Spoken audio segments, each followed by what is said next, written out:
네, 안녕하세요. 토요시코리아입니다. 이번 시간은 평생연금 배당 실천하기 116번째 시간이고요.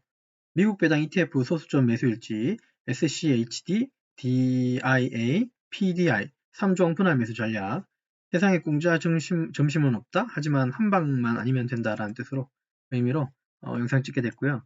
저 블로그 들어보시면 평생연금 배당 안에 116번째 시간 거 내용 보시면 됩니다. 시작에 앞서 모든 투자 판단 본인 몫이고 특정 투자 결정 권유 추천하지 않습니다. 제가 지난 밤, 그쵸, 어제죠?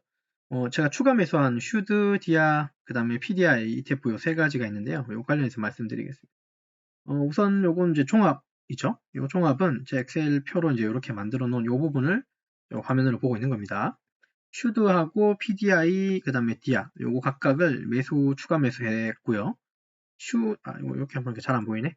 슈드 같은 경우는 아직 4주가 못 되지만 3.93주 정도 약 가지고 있고, 그 다음에 여기 PDI는 4주 정도 가지고 있고, 디아는 아직 0.07주 가지고 있네요. 디아는 뭐 기본 금액, 한 주의 금액 자체가 뭐 425달러, 400달러 정도 돼가지고요. 얘는 한 개 사는 게 최종 목표고요. PDI는 10개 살 거고, 그 다음에 슈드도 당분 우선은 10개 목표 수량하고 있습니다. PDI는 4개 샀으니까 한 40% 달성했네요. 뭐, 그 정도 보시면 될 것 같습니다. 됐죠? 그래서 제가 지난밤에 매수한 거 말씀드리면서 매수 전략도 말씀드리겠습니다. 슈드부터 먼저 보시죠. SCHD고 수량 갖고 있는 거. 지난밤에 이거 한 5달러 샀습니다. 예, 소수점 매수로 5달러 샀고, 그 다음에 뭐 이거는 이제 투자처를 표현한 거고요. 예, 내용 보시면 되겠죠. 슈드 먼저 설명, 그 다음에 여기 다이아 요거 설명, 그 다음에 그 PDI 설명 각각 하겠습니다. 슈드는 뭐 설명 안 드려도 아시겠지만 여러분들 꼭 모아 가셨으면 좋겠습니다. 정작 본인은 이제 한 3개 조금 넘었는데 그죠? 몇 개 갖고 있지? 이제 아직 4개도 못 갖고 있는데 그죠? 여러분들 보고 좀 모으라고 하네요. 어쨌든 얘는 고배당 우량주 ETF라서 이건 설명할 필요가 없는 거예요.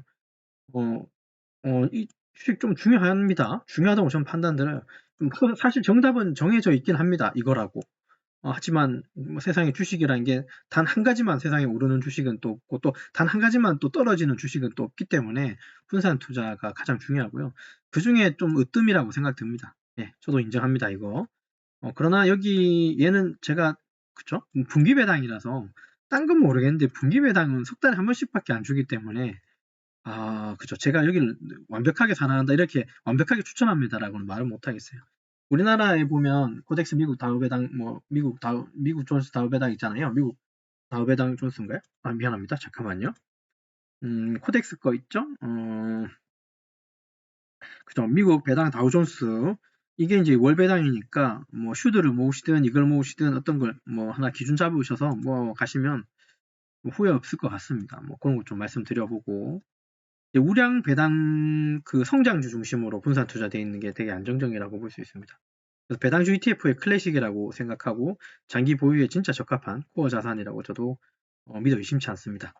그리고 이제 DIA라고 하고요. 요거는 이제 운용사가 좀 다르죠. SPDR이라고 하는 쪽이고 아직 한 주를 못 모았고요. 지난밤에는 5달러 매수했습니다. 얘는 기본 가격 자체가 400달러라 가지고 57만 원이다 그죠 한 주가. 이거 하나 살까 아니면 슈드 살까라고 물어보시면 좀 슈드를 더 많이 살 것 같습니다. 어쨌든 근데 얘는 또 월배당이라서 그죠 뭐 장단점은 있는 겁니다 한편으로. 그죠? 요거는 운용사가 뭐 스테이트 스트리트 글로벌 어드바이저라고 하는 곳이고 시리즈는 SPDR이라고 하는 시리즈로 이제 출시된 겁니다. 아직 0.1주도 못 갖고 있네요. 계속 사모아 갈 겁니다. 언젠가는 한 주 사겠죠. 배당률은 아까 슈드는 배당률 설명 안 드렸지만 3.45% 정도. 그다음에 여기는 1.56% 정도라고 보시면 됐고, 미국 산업 대표 30종에 분산 투자되어 있는 월배당이라고 보시면 되고요. 월급처럼 들어오는 안정성하고 시장 흐름을 반영한 ETF라고 보시면 됩니다. 이것도 이렇게 요약할 수 있습니다. 자, 그다음 끝으로 이제 PDI라고 하는 이 종목은 제가 얘를 단독으로 설명한 적은 잘 없고 고프하고 세트로 제가 설명드린 거 기억나시죠? 맞습니까? 저는 이거 세트로 본다 그랬죠 항상. 여기 PDI 얘하고요. 얘는 고프는 이제 10개를 달성했기 때문에 뒤로 좀 빼놓은 거고요. 이건 지금 아직 매수 안 합니다. 기회가 되면 얘를 지금은 10개지만 최종적으로 목표 수량은 저 한 100개나 200개 혹은 300개까지 모으고 싶어요. 그러니까 고프하고 PDI는 하나로 생각하고 모아갈 겁니다. 하나의 세트라고 생각하고. PDI는 그래서 이제 4주가 이제 매수가 달성되는 거라고 이해하시면 돼요. 4주 완성했고, 4주 매수했고, $5 매수했고, 오늘 밤에도 제가 한 $10 정도를 가지고, 10.39달러 정도 가지고 있는데, 그거 가지고 한 $5씩 쪼개가지고 얘를 살지 아니면 어떻게 살지는 좀 고민하겠습니다. 그래서 한 종목은 한 2가지 정도 좀 더 추가할 텐데, 신규 종목을 추가할지 아니면 기존 종목을 또 추가 매수할지는 오늘 또 저녁 때 한번 봐야겠습니다. 그런 내용 보시면 되고, PDI는 핌코라고 하는 자산 운용사하고 또 좀 유명한 회사고요. 얘는 이제 고배당 목적의 액티브 채권 ETF라는 거. 그 다음에 연배당이 좀 높죠. 13.3%. 13.3%까지는 안 갑니다. 요거 지금 여기에 보면 운용 보수가 안 나와 있네요. 보수가 조금 높은 편이에요. 그래서 10% 내외 정도라고 이해하는 게 가장 쉬워요. 그게 마음 편해요. 월배당 줍니다. 월세처럼 꾸준히 배당을 받고 싶은 분들, 저 같은 사람들한테는 괜찮은 자산이죠. 사실은 제가 과거에 고프하고요. 제가 지금 말씀 다 드릴게요. 요거 보고 말씀드릴게요. 사실은 제가 좀 아쉬운 부분 중에 하나인데 고프하고 PDI하고 한 개 더 있는데 스볼이라고 있습니다. SVOL. 얘 종목 3가지를 각각 한 200주씩 가지고 있었어요. 과거에. 불과 한 몇 달 전까지만 해도. 이제 이걸 가지고 제가 한번 수익 실현을 다 해버렸어요. 다른 이유가 아니라 이때 이 금액 가지고 이제 가족 그 계좌를 생성하면서 요걸 좀 이전시킨 경우죠. 제 거를 팔아서 보내줄 수밖에 없으니까, 그죠? 맞죠? 내 거 주식을 바로 전달할 수가 없잖아요. 저는 없는 걸로 알고 있는데, 어쨌든 현금화해서 이제 보내는 바람에 그 중에 이제 얘들을 좀 팔고 보냈는데, 하고 나니까 좀 후회가 되더라고요. 이게 저한테는 그래도, 그죠? 황금알을 낳는 황금알 정도는 아니겠지만 그래도 이 수익을 정말 잘 안겨주는 종목들이었는데 팔고 나니까 후회되는 종목입니다. 지금 와서 생각해 보니까. 왜 이 얘기를 하냐면 우리가 이제 죽을 때까지 얘를 가지고 갈 수는 없거든요. 이런 배당 주식을 우리가 무덤 속에 들어가는 날까지 얘를 가져갈 수가 없죠. 그죠? 언젠가는 팔아야 되고 언젠가는 얘 가지고 수익도 내야 되고 언젠가는 얘 가지고 뭔가 또 다른 일을 해야 되고 할 수도 있잖아요. 그죠? 그걸 생각하면 좀 물론 사정이 있었지만 너무 일찍 좀 성급하게 팔았다는 거죠. 물론 다른 사람한테 가족한테 이제 전달은 했지만 PDR을 팔았다고 해서 PDR을 산 게 또 아니거든요. 그래서 이게 두고두고 후회가 돼요. 이걸 그냥 계속 조금 힘들더라도 그냥 이걸 계속 가져가고 다른 걸 그냥 내다 팔 걸, 그런 후회가 들더라고요. 그래서 매도하고 나서 가장 후회되는 종목 3가지를 저한테 뽑으라고 하면 이 얘기하고 싶어요, 사실은. 매도를 하고 나서 가장 후회하는 종목 3가지가 저한테는 탑3가 PDI고요. PDI, 고프에 써 있죠. PDI하고 고프하고 그 다음에 스볼입니다. 저한테는 그래요. 요 3가지 종목을 팔고 나니까 그렇게 후회가 됩니다.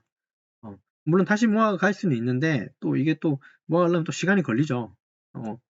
그래서 매도하고 나서 가장 후회하는 종목은 뭐냐고 물어보면 요 3개 종목이라고 저는 좀 답을 드릴 수 있을 것 같습니다. 그냥 여담으로 한번 한 거니까 말씀 이해하시면 되고, 슈드는 안정적인 배당 성장이고 그 다음에 분기 배당 알고 계실 거고, 다이아는 DIA는 시장 대표하고 현금 흐름, 요거는 아까 다우존스 30종목 들어가 있다 그랬죠. 월배당이고, PDI는 고배당 특화된 채권입니다. 그래도 월배당입니다. 그래서 수익률, 채권이다 보니 수익률이 조금 높다는 거. 그럼에도 얘는 좀 이게 잘 버텨요. 지금 하락장에도. 그래서 좀 아주 좋아 보입니다. 소수점 매수로 하게 되면 소액 분산 투자 가능하고 매수 타이밍이 되게 유연해지죠. 그 다음 배당 재투자가 되는 거죠. 소수로 매수한 거니까 그 매수된 종목도 다시 배당의 원금이 되거든요. 그렇기 때문에 재투자 혹은 재배당의 복리 성장을 기대할 수 있게 됩니다. 그래서 배당이 이제 사실 좀 기다림의 미학이죠. 어쨌든 기다려야 배당이 나오는 거니까 배당을 내가 내일 줘 가서 주는 게 아니죠. 그 시점에 맞는 종목들이 내일 주는 거고, 안 그러면 그 다음날 뭐 다음 달 이런 식으로 되는 거예요. 시간과 함께 이제 커지는 복리는 이건 엄청난 힘이라고 생각하고요. 이 얘기가 제가 쓸데없이 왜 적었냐 하면 사실 뭐 공짜 증식 얘기가 중요한 게 아니라 한 방에 뭔가 사시는 건 좀 하지 말라고 하는 좀 이렇게 충고를 드리고 싶어서 그래요. 한 방만 아니면 된다고, 이 말은 한 방에 뭔가 저지르지 마시라고 부탁드리고 싶습니다. 제가 그래서 보면 한 개를 살 수 있음에도, 그죠? 한 개를 온주 형태로 살 수 있거든요. 근데 온주로 잘 안 사고 굳이 비싸게 소수점으로 매수하는 이유는 다른 게 아니라 이런 것들 때문에 그래요. 한 방에 안 살려고요. 한 방에 안 살려고 소수점으로 괜히 이제 이렇게 끌고 가는 겁니다. 계속 지켜보면서. 그렇게 보시면 됩니다. 그래서 뭐 쉽게 돈 벌 수 있는 돈은 없죠. 시간을 아군으로 생각하면 가능성은 좀 달라지는데요. 지금의 작은 투자하고 분산은 리스크를 낮추면서 안정적인 현금 흐름을 만드는 과정이라고 보셨으면 좋겠습니다. 급등주, 솔직히 저는 급등주 잘 모릅니다. 뭐, 소위 우리가 이제 HTS나 MTS 이런 그 주식 그 프로그램 가지고 이제 그 세팅 걸 수 있거든요. 뭔가 세팅을 만들 수 있는데 사실 그건 전 할 줄 모릅니다. 예전에 공부 되게 많이 했는데 의미 없는 걸 이제 깨달았어요. 왜냐면 우리는 이런 급등주를 해서 시세 차익을 노린 게 아니기 때문에 그래요. 배당을 하면서 꾸준하게 이제 매수하는 게 꾸준하게 매수하는 그 결과가 그 자체로 좀 믿음을 갖고 가야 된다고 저는 생각합니다. 좀 말이 길었지만 기승전결 한 방은 없다는 거 머릿속에 좀 넣으셨으면 좋겠고 오늘 밤도 $10 뭐 얼마 안 되는 돈이죠. 14,500원 정도 되는 돈 가지고 한 개를 추가 소수점 매수할지 두 개를 추가 매수할지 모르겠지만 소수점으로 그렇게 또 계속 진행해 나갈 겁니다. 좀 여러분들한테 유익한 그 영상이 됐으면 좋겠어요. 제가 이렇게 한다고 해서 제가 잘났다고 하는 걸 여러분들한테 자랑하고 싶어서 하는 거 결코 1도 없습니다. 지금 여러분들하고 하면서 고작 한 달에 4만 원 받습니다. 이거는 4만 원 배당도 사실은 아니죠. 배당 받는 거라 치면 우리 막 유튜브 다른 분들 열심히 하시는 분들 보면 몇백만 원씩 받잖아요. 그죠? 근데 저는 그렇게 물론 여러분들하고 같이 하는 건 고작 4만 원이지만 제가 개인적으로 받는 건 또 얼마가 있긴 하겠죠. 사실 얼마가 있긴 합니다만 어쨌든 여러분들하고 같이 이제 하는 입장에서는 4만 원, 고작 4만 원 받고 있어요.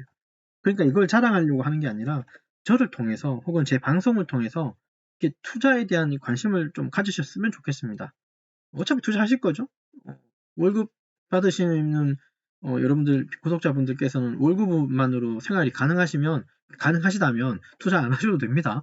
월급 잘 모으고 저금 잘해서 그냥 꾸준히 불려가시면 돼요. 사실 그것도 틀린 방법 아니에요. 근데 우리가 조금 더 이렇게 수익을 내려고 하는 거잖아요. 그죠? 손해는 보기 싫은데 수익을 내고 싶다 그러면 이건 좀 앞뒤가 안 맞는 말이에요. 뭔가 투자를 한다는 건 조금 손해를 볼 수 있다는 가정하에 시작해야 됩니다. 원금 그대로를 유지하는 건 사실 은행밖에 없습니다. 물론 은행도 망해버리면 물론 뭐 예금자 보호법에 의해서 한 5천만 원밖에 안 되는 거 늘었는지 모르겠지만 그 정도 상식은 우리가 갖고 있기 때문에 은행이 좋냐 주식 투자가 좋냐 부동산이 좋냐 이거는 여러 루트를 통해서 다 확인이 다 돼요. 어쨌든 판단은 본인 몫인 거니까 본인에게 상황에 맞는 투자 해주셨으면 좋겠습니다. 또 썰이 길었습니다. 말이 길었고요. 끝으로 마지막 말씀 좀 전해드리고 마치도록 하죠.